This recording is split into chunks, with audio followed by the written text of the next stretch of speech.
السلام عليكم، اهلا بيكم. النهارده هنحضر مع بعض مخبوزات سهله وبسيطه وسريعه التحضير. مخبوزات محشيه سوسيس زي ما انتوا شايفين كده. بكيلو دقيق واحد عملت الكميه دي كلها، وسهله وبسيطه، مقادير بسيطه جدا. شايفين ما شاء الله الميني بيتزا.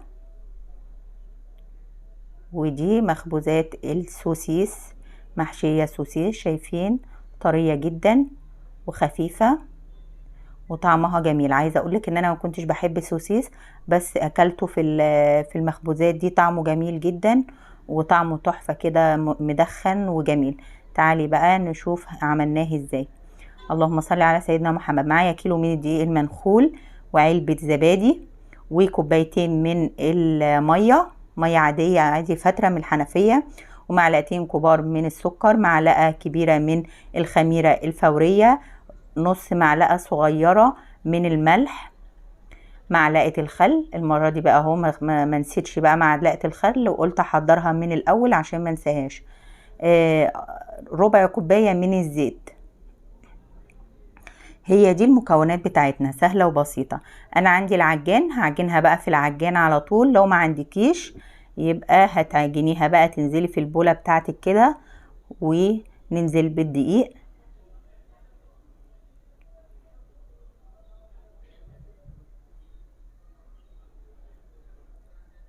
والسكر، معلقتين سكر، معلقة خميرة، نص معلقة ملح صغيرة. مكوناتها بسيطة جدا، وعايزة اقولك طعمها جميل جدا جدا جدا، خفيفة وقطنية كده وبتطلع حلوة يعني بصراحة.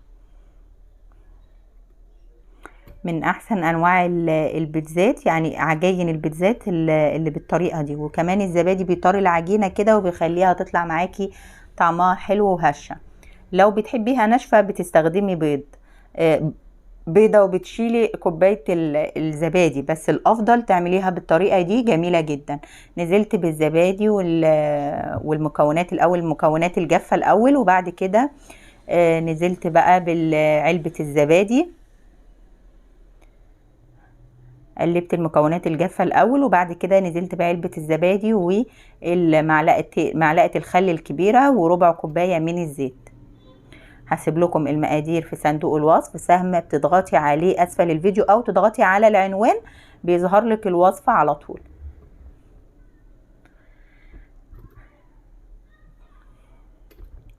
قلبتهم كده مع بعض، وهنزل بقى بالمية تدريجيا، مية عادي فترة من الحنفية، وهقلب. هنا الكيلو دقيق خد معايا مجين من مج الشاي العادي مية، وطبعا المية على حسب احتياجك او احتياج الدقيق اللي عندك للمية، عشان كل مكان وكل نوع دقيق بيختلف في شربه للسوائل. بزود بقى المية تدريجي كده لحد ما العجينة تلم معايا وتتعجن. بنعجنها لمدة 10-15 دقيقة. تمام، هي خدت كوبايتين المية بالظبط، مجين المية. هعلي بقى السرعة، وكده العجينة لمت معايا بالشكل ده.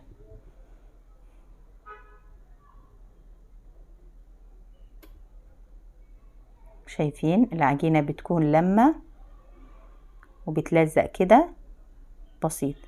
طبعا انتوا عارفين المخبوزات كل ما العجينة بتكون طرية كده، يعني بتبقى ملمومة معاكي بس طرية، بتطلع المخبوزات بتاعتك هشة وجميلة.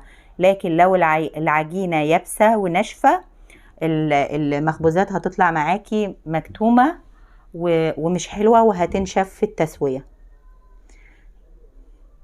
هلم بقى العجينة بتاعتي كده بالشكل ده. انا خلاص يعني استكفيت بالعجان، زودت العجن فيها. تمام، هنزل في البولة بتاعتي كده بنقطتين من الزيت، ادهنها دهنة كده من الزيت.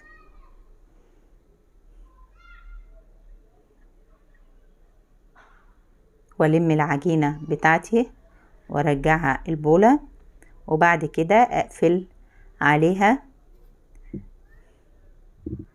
بالاسترتش كده، وهسيبها بقى اغطيها واسيبها لحد ما تخمر. هتخمر قد ايه؟ هسيبها حوالي لحد ما يتضاعف الحجم بتاعها بالشكل ده. شايفين؟ ما شاء الله اختمرت بقى معايا، بقيت بالشكل ده. على ما حضرت الطماطم بقى والفلفل وقطعت وجهزت صوص البيتزا، كانت العجينة بتاعتي اختمرت. شايفين بقى ما شاء الله عليها. نديها بقى البوكس بتاعنا ونهبطها كده، هبطيها بسيط بقى، لميها بسيط، ما نروحش بقى مهبطين الخمر بتاعها تاني زي ما قلت لكم قبل كده في مخبوزات الميني مولتو. احنا مش مخمرينها عشان نهبطها، احنا بنلمها بقى. هفرش المفرش بتاعي كده بالشكل ده. لو لسه ما ضغطتيش اللايك لحد هنا، فضلا منك لايك للفيديو. ولو بتتابعيني من على الفيس، تضغطي متابعة ولايك للفيديو ومشاركة. ولو لسه اول مرة بتشوفيني على القناة، انا اسمي لميا ودي قناتي. اشتراك بقى للقناة ولايك، وقوليلي بقى بتتابعوني منين، ووصفاتي بتعجبكم ولا لا. قسمت بقى العجينة بتاعتي كده، خدت بقى قطعة دي اللي هعملها بقى ايه. هقسم بقى العجينة كده كور صغيرة. اللهم صل على سيدنا محمد. العجينة الكبيرة دي اللي انا هعملها ميني بيتزا ومركزة في الميني مولتو. وهنا بقى العجينة دي هقطعها كور صغيرة كده، وزن الكورة حوالي 50 ل60 جرام. لو هتعمليها بقى بنص، لو هنحشيها بنص، اللهم صل على سيدنا محمد، بنص، نص واحدة من السوسيس، هتقطعيها 50 جرام. وده الافضل، يعني الافضل ان انت تقطعيها قطع 50 جرام وزن العجينة. لو عندك ميزان هتوزنيها، هي بتكون حجمها قد البيضة كده. تمام. لو ما عندكيش بقى يبقى هتوزنيها، يعني بقولك زي حجم البيضة كده بالشكل ده. لو انت بقى هتعمليها واحدة كاملة، هتبقى حوالي 60 جرام من العجينة.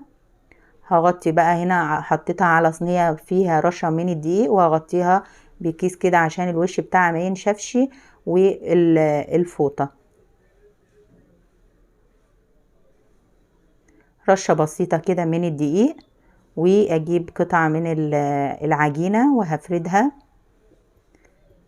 افرديها بقى كده بالمردانة.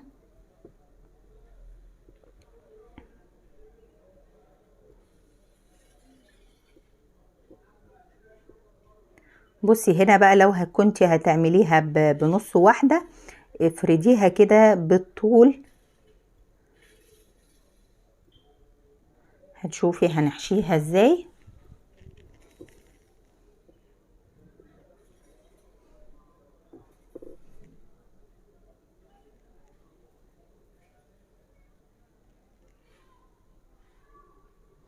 هنا معانا السوسيس،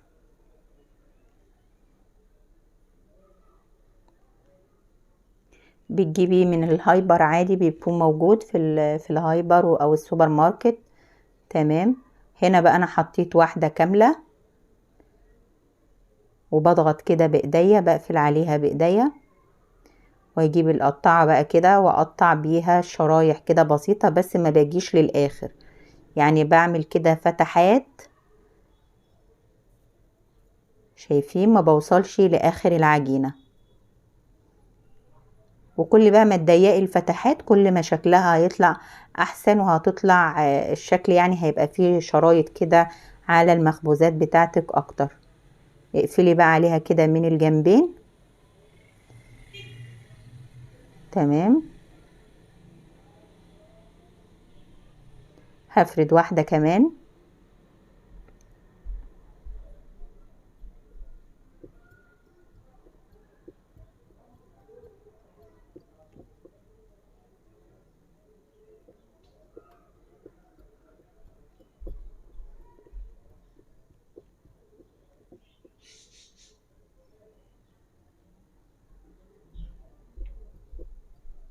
حاولي ما ترققيش العجينة، ما تبقاش رقيقة قوي.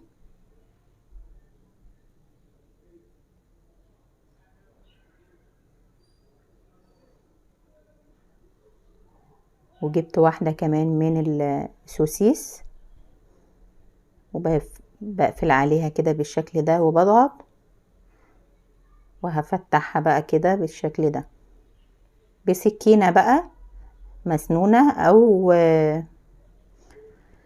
بقطعة البيتزا زي ما انتوا شايفين.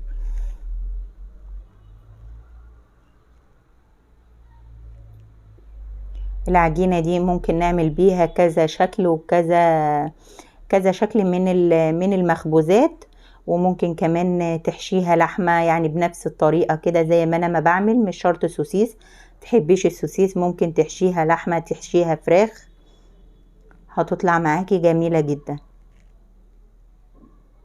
يعني ممكن تشكليها على حسب ما انت عايزة. ممكن تحشيها جبنة، وممكن تحشيها شوكولاتة قابلة للدهن.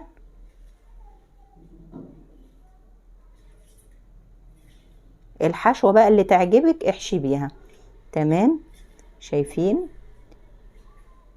عايزة بقى تعمليها طويلة زي ما انا عاملاها كده قطع سليمة، تمام. مش عايزة هتقسميها.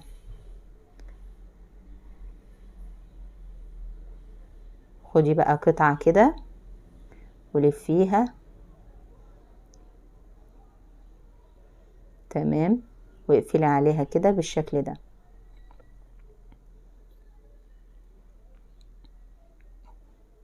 نفتحها بقى كده. عايزه اقولك بقى انا بالنسبه لي هتكون القطعه اللي هي لما نقسم السوسيس، اقسميها قطعتين احسن، واحشيها كده بالشكل ده، اقفليها كده من تحت. تمام كده، المقاس ده بالنسبه لي كان كويس جدا. تمام، انا بعد كده بقى هنا حطيتهم في الصينيه مدهونه بالزيت، زيت بسيط، وهعمل بقى بقيه الكميه بنفس الطريقه. وبس بعد كده بقى انا هقسمها، يعني اللي هي كانت طويله، اللي هي القطعه السليمه دي انا اروح قسماها علشان لقيتها ان هي طويله اهو. شايفين كده؟ ممكن بقى تقسميها، يعني لو هتعمليها طويله زي ما هي كده، الواحده سليمه، بعد كده بقى اقسميها، هتكون شكلها كمان احلى، وهتشوفيها معايا. هوريها لك اخر الفيديو الشكل هيكون شكلها عامل ازاي.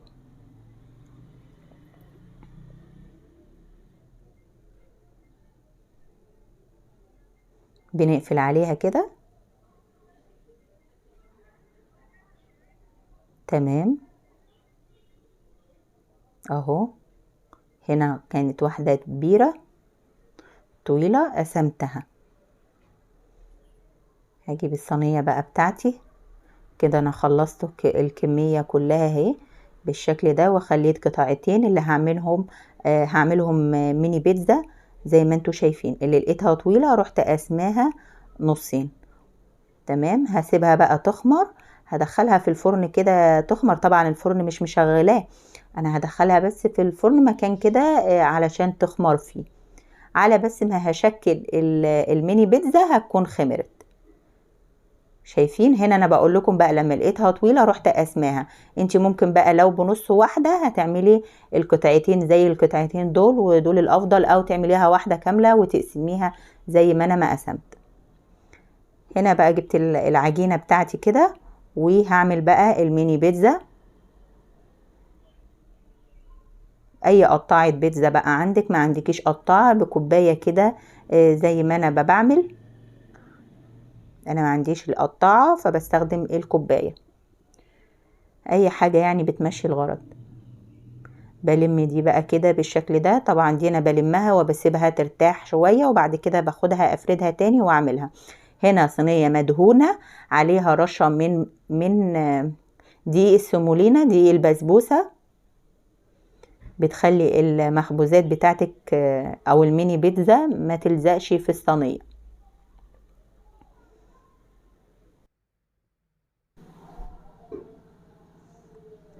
هرصها بقى كلها كده بنفس الطريقه في الصينيه.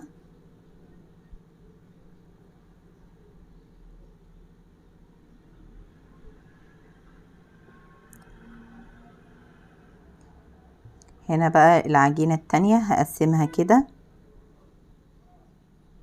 هنا بقى بقية العجينة الاولانية خدتها وهفردها، واللي كانوا في البولة قسمتهم كده قطعتين، احطهم بقى في الطبق اللي هو مدهون الصينية اللي هي مرشوشة بالدقيق كده، وهغطيها علشان يرتاحوا على ما ما افرد القطعة دي. ما تضيفيش دقيق كتير، وهي بتبقى رشة بسيطة كده من الدقيق، وتفرديها كده داير ما يدور بالشكل ده، ما ترقاهاش عشان البيتزا بتاعتك ما تطلعش معاكي رقيقة وناشفة. تمام، هرصها في الصينية بتاعتي كده. تمام، حضرت بقى هنا الصوص البيتزا، هدهنه كده بالشكل ده. صوص البيتزا انا كنت عاملة فيديو قبل كده بمخبوزات تقريبا الميني بيتزا او البيتزا، فكنت محضرة فيه صوص البيتزا. هو عبارة عن حوالي كده 4 طماطميات، واخداهم مشرحاهم بالسكينة. بشرح كده القشرة بتاعتهم ال4، وبعد كده بحطهم في حلة على النار مع نص كوباية من المية، وبصلاية مقطعة مكعبات، و4/4 يعني بصلاية، وفصين من التومة، وبسيبهم على النار لحد ما تستوي تماما. بعد كده بشيل القشرة بتاعة الطماطم، وبالهاند بلندر بروح ضربها.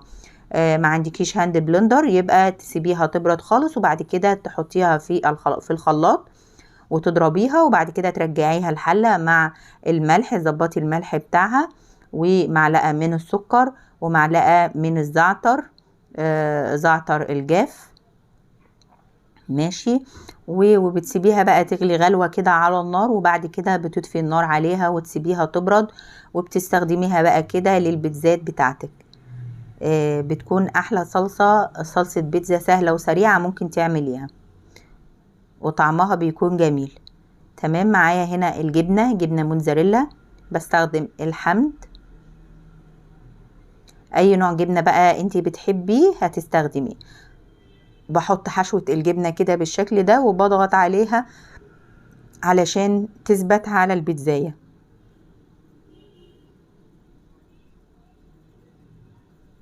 حطها كلها بقى كده بنفس الطريقة، واكون محضرة طماطم مكعبات على كل واحدة كده 2-3 وفلفل اخضر برضو مكعبات، كل واحدة كده 2. والسوسيس انا قطعته شرايح، كل واحدة 2 بالشكل ده.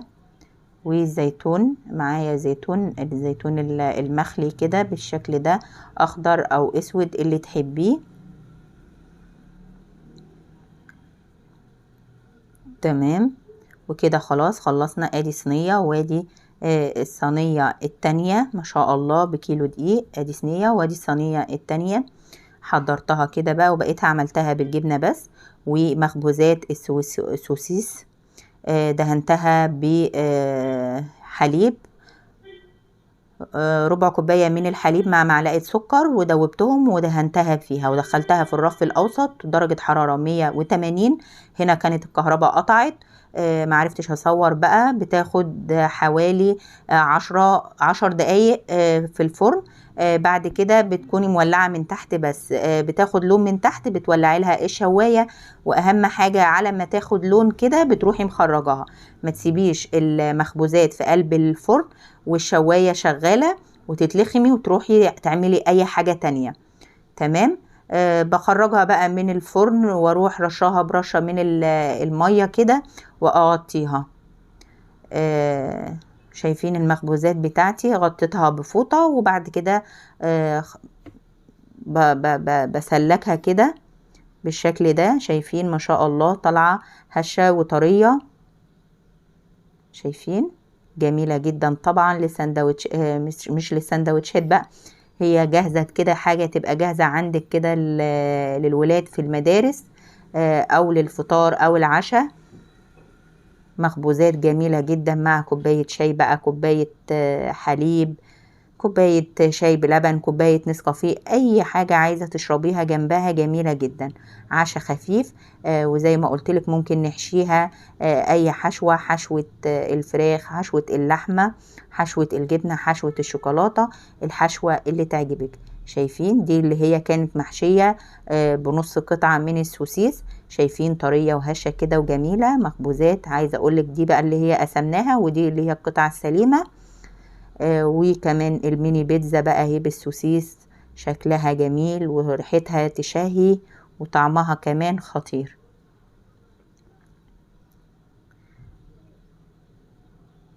تمام، هنسلكها بقى كده بالشكل ده. طبعا هي ما بتكونش لازقة، بس علشان الجبنة هي اللي بتخليها ملزقة كده. طبعا رشة البسبوسة بتخليها ما تلزقش معاكي وتبقى سهلة انك تسلكيها. شايفين طرية كده وجميلة. هنرصهم بقى، رصيناهم كده بالشكل ده. شايفين دي اللي بالجبنة بس. شايفين طرية ازاي، تحفة بجد. وكمان التسوية بتاعتها حلوة. زي ما قلتلك ما بتاخدش في الفرن غير 10 دقايق من تحت، وتروحي مولعة لها الشواية وتكوني جنبها علشان المخبوزات بتاعتك ما تتحرقش. شايفين ما شاء الله بكيلو دقيق عملنا كمية محترمة. اللهم بارك. بكيلو دقيق واحد كل ده. لو عايزة تعمليه مشروع هيكون جميل. شايفين اللهم صل على سيدنا محمد. الكيلو دقيق عمل معايا حوالي مخبوزات 2,5 كيلو من المخبوزات. شايفين خفيفة وهشة وجميلة وطعمها حلو. ان شاء الله تجربوها وتعجبكم. كنتم مع لميا صيام، وربنا يحسن ما بين ايديكم. والسلام عليكم. انتظروني في فيديو جديد. ما تنسوش اللايك. باي باي.